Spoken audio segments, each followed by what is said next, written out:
नमस्कार. आपण रोजच्या जगण्यात कितीतरी गोष्टींची, माणसांची, ठिकाणांची नावं घेतो नाही का? पण कधी असा विचार केलाय की ही नावं खरं तर आपल्या भाषेचा, आपल्या मराठी व्याकरणाचा आत्मा आहेत?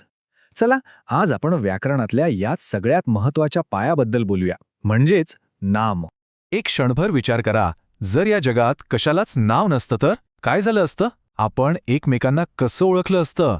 वस्तू कशा मागितल्या असत्या? केवढा मोठा गोंधळ झाला असता, नाही का? अगदी बरोबर. आपण या सगळ्या गोंधळापासून वाचतो कारण आपण नावं वापरतो.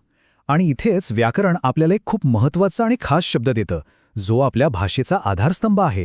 आणि तोच शब्द आहे नाम. अगदी सोप्या भाषेत सांगायचं तर जगातल्या कोणत्याही व्यक्तीला, वस्तूला, जागेला, प्राण्याला किंवा अगदी आपल्या मनातल्या भावनेला ओळखण्यासाठी जो शब्द वापरला जातो ना, त्याला नाम म्हणतात. म्हणजे बघा, मुलगा, पुस्तक, पुणे, गाय, ही सगळी काय आहेत? ही आहेत नामं. आणि नामाचे हे प्रकार अधिक सोप्या पद्धतीने समजून घेण्यासाठी आपल्याला मदत करणार आहे श्री प्रकाश चव्हाण यांनी तयार केलेला हा अप्रतिम तक्ता. चला तर मग या तक्त्याच्या मदतीने नामाचं जग जवळून पाहूया. ठीक आहे, तर आपण सुरुवात करूया आपल्या पहिल्या आणि सगळ्यात मूलभूत प्रकारापासून, सामान्य नाम. तर सामान्य नाम म्हणजे काय? हे असं नाव आहे जे एकाच जातीच्या किंवा प्रकारच्या सगळ्या वस्तूंना किंवा व्यक्तींना लागू होतं. म्हणजे एका संपूर्ण गटासाठी वापरला जाणारा एक कॉमन शब्द. उदाहरणं बघितल्यावर हे लगेच लक्षात येईल. इथे बघा, मुलगा, शहर, नदी. आता मुलगा म्हटल्यावर जगातला कुठलाही मुलगा असू शकतो, नाही का? किंवा नदी म्हटल्यावर कोणतीही नदी असू शकते. म्हणून ही झाली सामान्य नामे. वाक्यात बघा, तो एक हुशार मुलगा आहे. यात मुलगा हा शब्द कोणत्याही हुशार मुलासाठी वापरता येतो. बरं, आता या सामान्य नावांच्या गर्दीतून आपण एका ठराविक, खास नावाकडे वळूया. आणि म्हणूनच याचं नाव आहे विशेष नाम. विशेष नाम म्हणजे त्या गोष्टीची एक खास ओळख, जणू काही त्याचं स्वतःचं आधार कार्डच. हे नाव फक्त आणि फक्त त्याच एका व्यक्ती, वस्तू किंवा ठिकाणासाठी वापरलं जातं. आणि हा फरक इथे किती छान दाखवलाय बघा. डावीकडे आहे सामान्य नाम, मुलगा. पण आपण विचारलं कुठला मुलगा, तर उत्तर मिळालं राम. हे झालं विशेष नाम. शहर हे सामान्य नाम, पण मुंबई हे विशेष नाम. नदी हे सामान्य नाम, पण गंगा हे विशेष नाम. पाहिलं, सामान्य गटातून उचललेलं एक खास ठराविक नाव.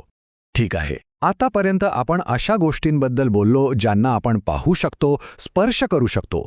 पण अशाही गोष्टी आहेत ज्यांना आपण फक्त अनुभवू शकतो, नाही का? याच भावना आणि कल्पनांच्या नावांबद्दल आता आपण बोलणार आहोत. आपला पुढचा थांबा आहे भाववाचक नाम. नावातच सगळं काही आहे. भाव म्हणजे आपल्या मनातले भाव, आपल्या भावना, आपले गुण, यांना जी नावं दिली आहेत ती म्हणजे भाववाचक नामं. आपण यांना स्पर्श नाही करू शकत, पण आपल्या आयुष्याचा हा एक महत्वाचा भाग आहेत. जसं की प्रेम, धैर्य किंवा आनंद. आता हे वाक्य बघा, त्याच्या चेहऱ्यावर आनंद दिसत होता. इथे आनंद ही काही वस्तू नाहीये जी आपण हातात घेऊ. तो एक भाव आहे, एक भावना आहे. आणि त्या भावनेला दिलेलं नाव म्हणजे आनंद. चला, आता आपल्या शेवटच्या प्रकाराकडे येऊया. आतापर्यंत आपण एक गोष्टीबद्दल बोलत होतो, पण जेव्हा अनेक सारख्या गोष्टी एकत्र येतात तेव्हा त्यांच्या संपूर्ण गटाला काय म्हणतात? इथे येतो आपला चौथा प्रकार, समूहवाचक नाम.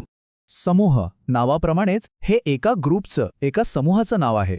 म्हणजे अनेक व्यक्ती किंवा वस्तू एकत्र आल्या की त्यांच्या पूर्ण ग्रुपसाठी एकच शब्द वापरला जातो, जणू काही एकीचं बळ दाखवणारा शब्द. उदाहरणार्थ, जनावरांचा कळप, जहाजांचा ताफा किंवा विद्यार्थ्यांचा वर्ग.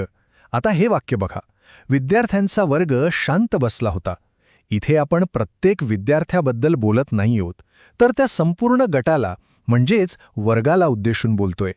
एका शब्दात अख्खा ग्रुप. ठीक आहे, तर आपण नामाचे चारही मुख्य प्रकार पाहिले. चला आता एका नजरेत या सगळ्यांची पटकन उजळणी करूया. हे बघा, सगळं काही एकाच ठिकाणी. सामान्य नाम म्हणजे गटाला दिलेलं नाव, विशेष नाम म्हणजे त्या गटातील एकाला दिलेलं खास नाव, भाववाचक नाम म्हणजे भावना किंवा गुणाचं नाव, आणि समूहवाचक नाम म्हणजे समूहाचं नाव. हे चार खांब समजले की नामाचा पाया पक्का झालाच म्हणून समजा. आणि एक गोष्ट लक्षात ठेवणं खूप महत्वाचं आहे की व्याकरण समजून घेण्याची पहिली आणि सगळ्यात महत्वाची पायरी म्हणजे नाम समजून घेणं. कारण वाक्यातला कर्ता, कर्म सगळं काही नामाभोवतीच फिरत असतं. माझा एक गंमत करायची का? आपलं आवडतं कुठलंही पुस्तक उघडा, किंवा वर्तमानपत्रातला एखादा लेख वाचा आणि त्यात येणारी वेगवेगळी नामं शोधून काढायचा प्रयत्न करा.